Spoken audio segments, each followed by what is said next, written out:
धनसम्पदः लक्ष्मीः कौस्तुभपारिजातकसुरा धन्वन्तरिश्चन्द्रमा। नमस्कार, आप देख रहे हैं हमारी खास पेशकश आयुष्मान भव। मैं हूं आपके साथ शिवानी पांडे। अपने इस खास कार्यक्रम के जरिए हम आयुर्वेद पद्धति और प्राकृतिक चिकित्सा के जरिए उपचार के तरीके आपको घर बैठे बताते हैं। आज हम आपको आयुर्वेद के जरिए निरोग रहने का तरीका बताएंगे। हम आपको बताएंगे कि आयुर्वेद के जरिए आप किस तरह से खुद को अंदरूनी तौर पर मजबूत रख सकते हैं और बीमारियों को दूर भगा सकते हैं। दरअसल आयुर्वेद शरीर पूरी तरह से स्वस्थ रहता है और रोग प्रतिरोधक क्षमता को बढ़ाता है।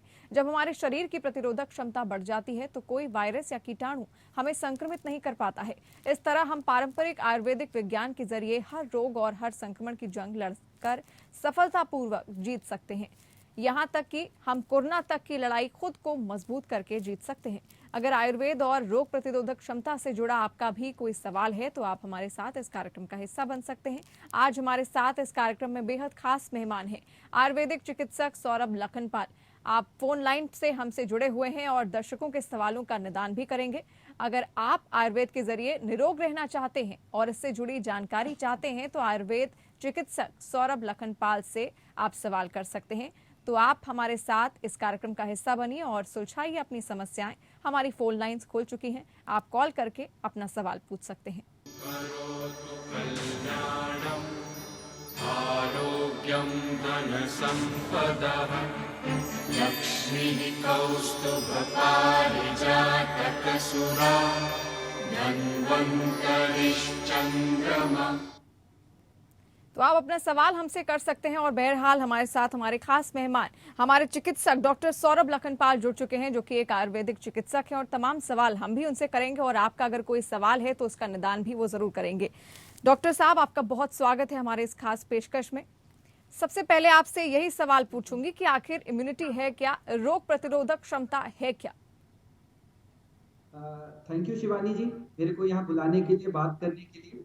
इम्यूनिटी के बारे में बड़ी सिंपल मैकेनिज्म है कि हमारे बॉडी में जब भी कोई बाहर से अटैक होता है एंटीजन के फॉर्म में या किसी भी हार्मफुल केमिकल के फॉर्म में, तो हमारी बॉडी कैसे उसको रोके अंदर आने से, और अगर वो अंदर आ ही गया तो फिर वो कैसे उसको मार गिराए। ये सारी इम्यूनिटी है। इसको मैं हमेशा आम और सरल भाषा में समझने के लिए हमेशा अपनी आर्मी के साथ कंपेयर करता हूँ। जैसे हमारी आर्मी को डिप्लॉय किया गया है बॉर्डर पे ताकि कोई बाहर से टेररिस्ट इन्वेड ना कर सके, और अगर इन्वेड कर जाए तो आर्मी उसे खत्म कर दे। तो सिमिलरली हमारे बॉडी में भी पहले हमारे इम्यूनिटी को या डिफेंस मैकेनिज्म को डिप्लॉय किया गया है हमारे स्किन के फॉर्म में, यानी हमारी स्किन, उसके बाद में डिप्लॉय किया गया है हमारी म्यूकस मेम्ब्रेन के फॉर्म में, और उसके बाद में डिप्लॉय किया गया है हमारे स्टमक में प्रेजेंट एसिड के फॉर्म में। तो इन सारी चीजों से हमें नेचुरल डिफेंस मिल रहा होता है। लेकिन इसके बावजूद भी कोई इन्फेक्टिव और कोई भी हार्मफुल केमिकल हमारे बॉडी के अंदर घुस जाए तो हमारे बॉडी में WBCs हैं, साइटोकाइनिन जैसे सब्सटेंस हैं, वो फिर इनको मार गिराते हैं, इनके हार्मफुल इफेक्ट्स को खत्म करते हैं। तो नटशेल में इम्यूनिटी जो है वो बेसिकली हमारी डिफेंस मैकेनिज्म है, जो पहले हमारे किसी भी हार्मफुल केमिकल को अंदर नहीं आने देती, सब्सटेंस को, इन्फेक्शन को अंदर नहीं आने देती, और फिर आ जाए तो उसे मार गिराती है। और जनरली इम्यूनिटी हमें दो तरह से मिलती है। पहले ये नेचुरल फॉर्म में हमारे अंदर बॉडी में डेवलप होती है, और दूसरा आर्टिफिशियली। जब हम नेचुरल फॉर्म में कहते हैं तो इसका मतलब ये है कि मदर के वूम्ब से, माता से हमें डायरेक्ट ट्रांसफर होती है। और दूसरा, जब कभी हमें इन्फेक्शन हो जाए, जैसे हमने सुना होगा कि किसी को एक बार चिकन पॉक्स हो जाए तो दोबारा नहीं होता, इसी तरह किसी को हेपेटाइटिस ए की इन्फेक्शन हो जाए तो दोबारा नहीं होता। तो उस नेचुरल अटैक के बाद हमारे अंदर इम्यूनिटी डेवलप हो जाती है उसको लाइफ लॉन्ग लड़ने के लिए, तो इसको नेचुरल कहते हैं। लेकिन जो आर्टिफिशियल या एक्वायर्ड इम्यूनिटी है वो हमें वैक्सीनेशन से मिलती है। आजकल वैसे भी काफी वैक्सीनेशन की चर्चा हो रही है, बातचीत हो रही है। तो वैक्सीन, लाइव वैक्सीन भी होते हैं और एटीन्यूएटेड, जिनको इनएक्टिव वैक्सीन कहते हैं, वो भी होते हैं। और इससे भी हमारी जो रोग प्रतिरोधक क्षमता यानी कि इम्यूनिटी है वो डेवलप होती है, प्लस दूसरों से जो अंदर आए हुए केमिकल्स हैं उनको फाइट करने के लिए कुछ इम्यूनोग्लोबिन्स होते हैं, उनको इंजेक्ट करने से भी उनका असर कम होता है।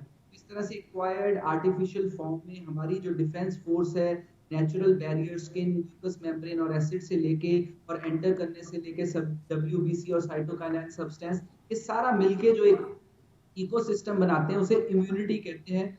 और इसे आयुर्वेद की भाषा में हमारा ओज, हमारा बल, हमारा तेज भी माना गया है। जी। हमारे शरीर में 7 धातुएं हैं आयुर्वेद अनुसार: रस, रक्त, मांस, मेद, अस्थि, मज्जा, शुक्र। इन सब के सार स्वरूप में जो हमें प्राप्त होता है वो ओज है, वो हमारी इम्यूनिटी है, वो हमारा तेज है। तो this is the concept of immunity. जी, बिल्कुल, बहुत बेहतरीन तरीके से आपने समझाया है, खूबसूरत सा उदाहरण दिया कि किस तरह इंडियन आर्मी को अगर वहाँ से हटा दिया जाए, उसी तरह हमारी रोग प्रतिरोधक क्षमता भी है। लेकिन इस तरह जिस तरह अभी लगातार कोरोना काल चल रहा है और ये ऐसा समय है जब हमने अपने ऊपर ध्यान दिया है, जितने भी लोग हैं दुनिया भर में, 1.5 साल का समय ऐसा रहा है जब लोगों ने खास तौर पर अपनी रोग प्रतिरोधक क्षमता पर ध्यान दिया है। आपको क्या लगता है इस वक्त इम्यूनिटी को बेहतर बनाना या फिर रोग प्रतिरोधक क्षमता को बेहतर बनाना कितना जरूरी है? देखिए, इस लॉकडाउन को अगर मैं कंपेयर करूं तो मैं एक बड़ी कॉमन सी सेइंग है जिसके ऊपर हमेशा बात करता हूं कि we have to convert our setback into comeback. तो चाहे हमें देश और दुनिया के रूप में, चाहे हमारे सोसाइटी के रूप में, चाहे हमारे इंडिविजुअल रूप में, कोई भी इस पेंडेमिक की वजह से सेटबैक आया है तो हमें कमबैक तो करना ही है। जी। और ये जो कमबैक है, इसको करने के जो 3 मुख्य तरीके रहेंगे, उसमें सबसे पहला है कि you have to become more knowledgeable. Second है you have to become more wiser. पर मैं तीसरी चीज पे बात करता हूँ, that you have to become more healthier.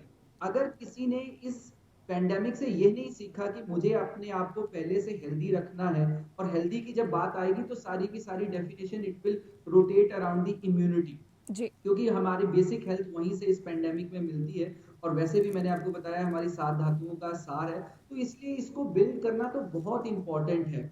और अगर मैं आपसे बात करूं आज के डेट में सिनेरियो में, डेवलपिंग कंट्रीज और डेवलप्ड कंट्रीज में, तो जब जी। हम किसी डेवलपिंग कंट्री में है या लो इनकम कंट्रीज में है, तो सबसे ज्यादा चैलेंजिंग डिजीजेज ही इन्फेक्टिव डिजीजेज हैं।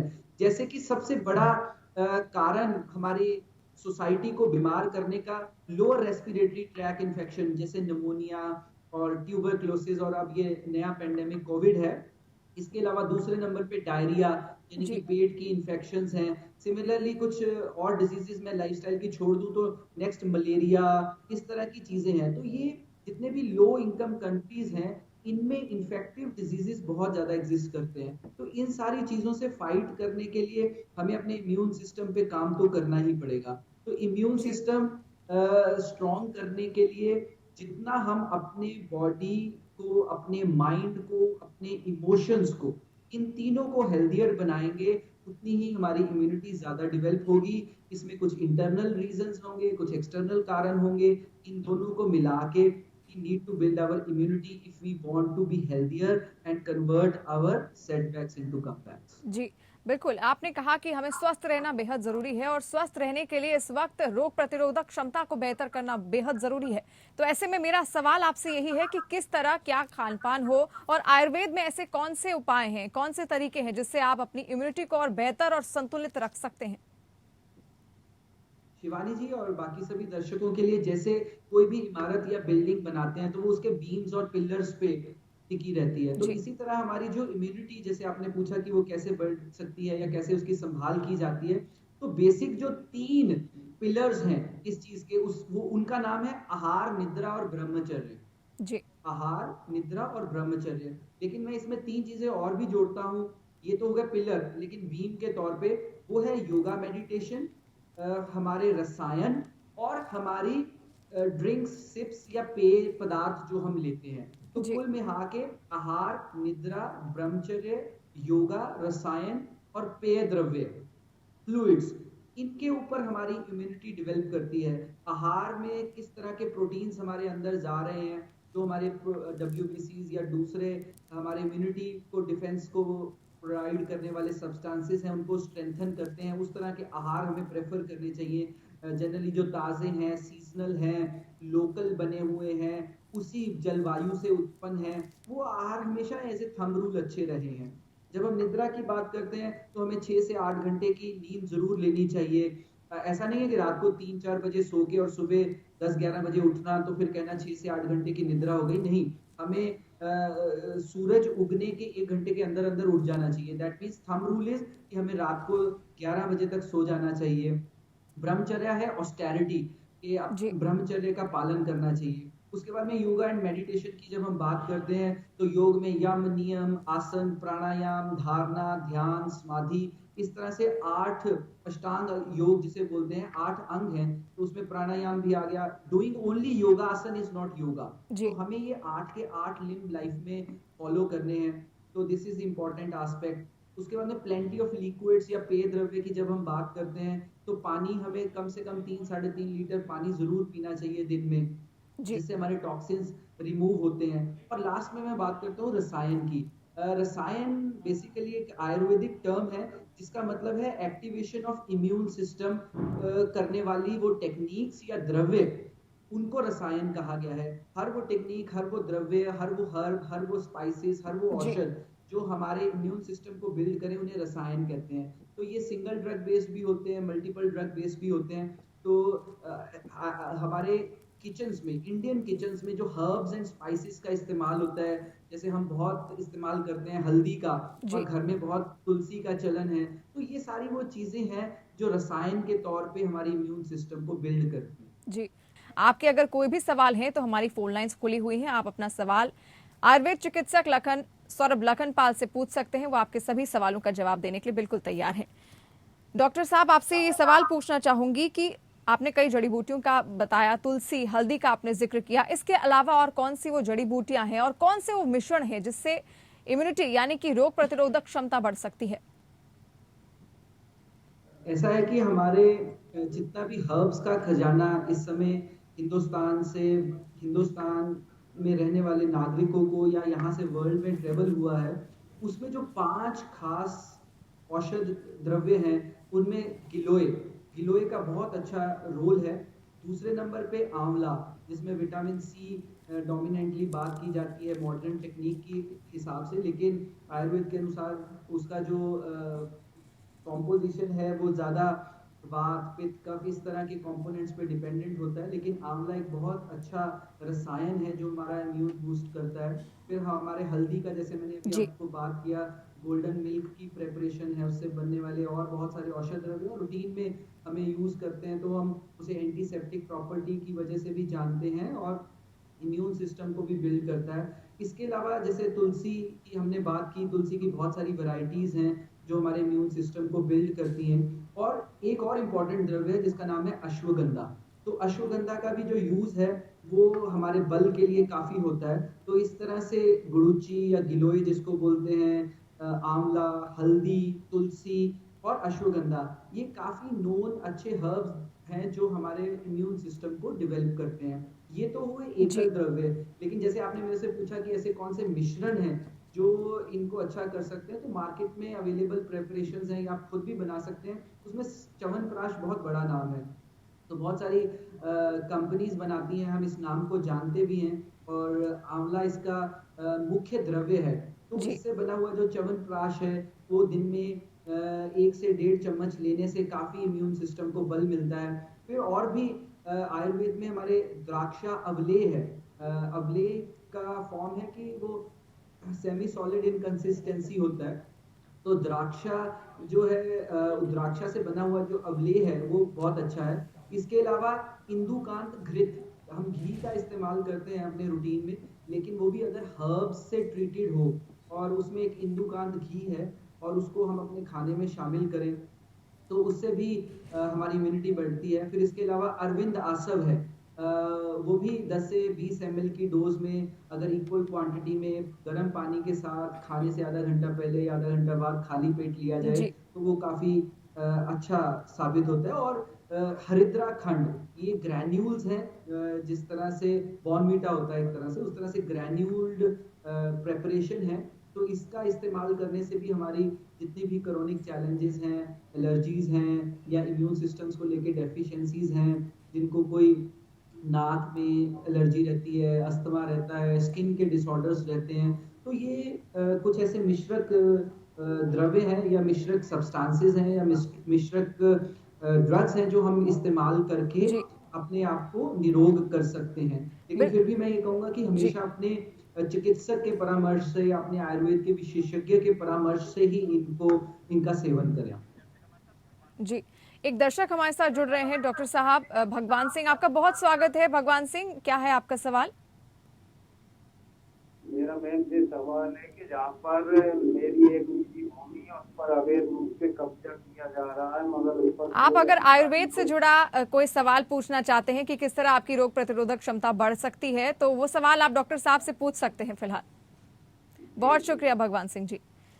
डॉक्टर साहब, आपने अभी बताया कि कौन कौन सी वो जड़ी बूटियां हैं जिनके मिश्रण से हम अपनी रोग प्रतिरोधक क्षमता बढ़ा सकते हैं। मैं आपसे पूछूंगी कि किस तरह आप घर बैठे काढ़ा बना सकते हैं, कितनी मात्रा में आपको कौन सी जड़ी बूटी डालनी है, लेकिन हमारे दर्शकों का ये सवाल जरूर होगा कि छोटे बच्चे जो हैं उनकी रोग प्रतिरोधक क्षमता किस तरह बढ़ाई जाए, कौन सी वो जड़ी बूटियां हैं जो उनको दी जा सके?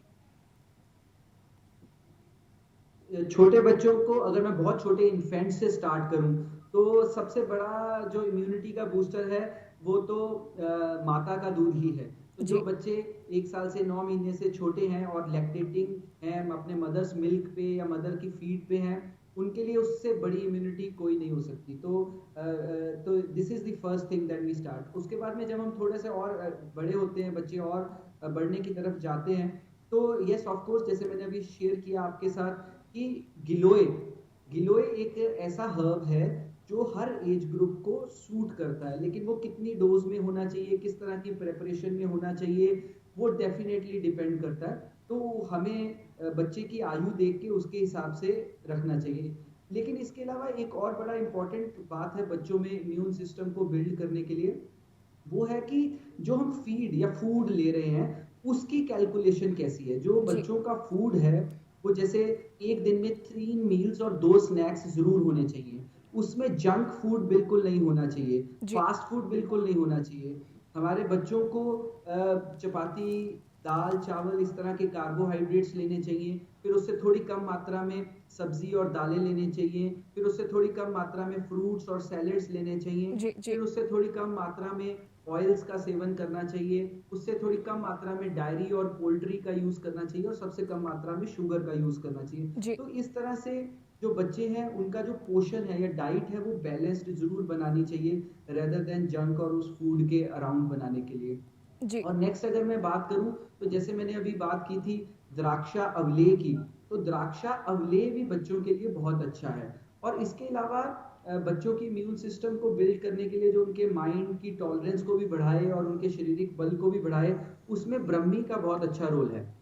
और ब्रह्मी के बने हुए डिफरेंट मार्केट प्रेपरेशंस भी हैं, उसकी यूटिलाइजेशन मंडूक पर्नी के नाम से मिलता है। और अभी जैसे गर्मियां स्टार्ट होने वाली हैं तो ब्रह्मी के बने हुए शरबत बहुत अच्छे हैं, बादाम रोगन से बने हुए शरबत बहुत अच्छे हैं, ये बच्चों के इम्यून सिस्टम को बढ़ाते हैं। और उससे लास्ट में मैं इससे ऐसे कंक्लूड करना चाहूंगा कि जो बच्चों के इम्यून सिस्टम को और स्ट्रॉन्ग करने के लिए प्रोटीन्स चाहिए, यानी कि दूध और दूध से बनी चीजें, यानी कि सोयाबीन, और अगर नॉन वेज ले लेते हैं तो वाइट मीट और एग के वाइट का सेवन करना।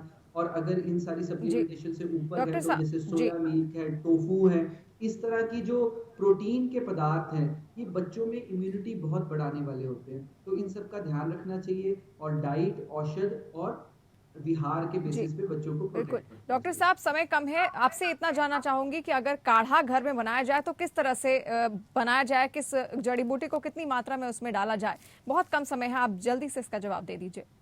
देखिए जी, काढ़ा हम हर्बल टी के नाम से या टी के नाम से या चाय के नाम से हमेशा बनाते आए हैं अपने इंडियन परिवारों में। बस चैलेंज ये है कि जो चाय में मिलने वाली चाय पत्ती है उसको रिप्लेस करना है अपने द्रव्यों से। तो इसमें मैं आपको ये बताना चाहूंगा कि दालचीनी, सौंठ, हल्दी, काली मिर्च और अदरक, ये 5 चीजों को आपने लेना है। उसके बाद में इसमें 2 से 2.5 गिलास पानी डाल देना है और उसको तब तक उबालना है जब तक वो 1/4 ना बच जाए। तो अगर 2-2.5 गिलास को हम उबालना शुरू करेंगे और वो कम रहते रहते आधा गिलास या पौना गिलास रह जाएगा, तब तक उसको आप अच्छी तरह बॉईल करें। फिर उसके बाद में उसको थोड़ा ठंडा होने दें और ठंडा होने के बाद आप अपने टेस्ट के अनुसार उसमें शहद मिला सकते हैं और उसमें 1 चम्मच दूध भी मिला सकते हैं। तो जो भी इम्यून बूस्टिंग द्रव्य हैं या काढ़ा है जो आप यूज करते हैं, उसको 4 गुना पानी में उबाल के 1/4 रहने तक फिर उसको छान के अच्छे से इस्तेमाल करना है। बिल्कुल, बहुत शुक्रिया डॉक्टर सौरभ हमारे साथ जुड़ने के लिए। और हमारे दर्शकों के ऐसे कई सवाल होंगे जिनका आज जवाब मिल गया होगा। और आज आयुष्मान भव में हमारा आज का यही मुद्दा था कि आखिर किस तरह रोग प्रतिरोधक क्षमता आप आयुर्वेद के जरिए अपनी बढ़ा सकते हैं। और डॉक्टर साहब ने आपके तमाम सवालों के जवाब भी आज दिए होंगे। और फिलहाल इस खास पेशकश में इतना ही। देश दुनिया की तमाम खबरों के लिए आप बने रहिए हमारे साथ। नमस्कार। शुभं करोतु कल्याणम् आरोग्यं धनसम्पदः लक्ष्मीः कौस्तुभपारिजातकसुरा धन्वन्तरिश्चन्द्रमा।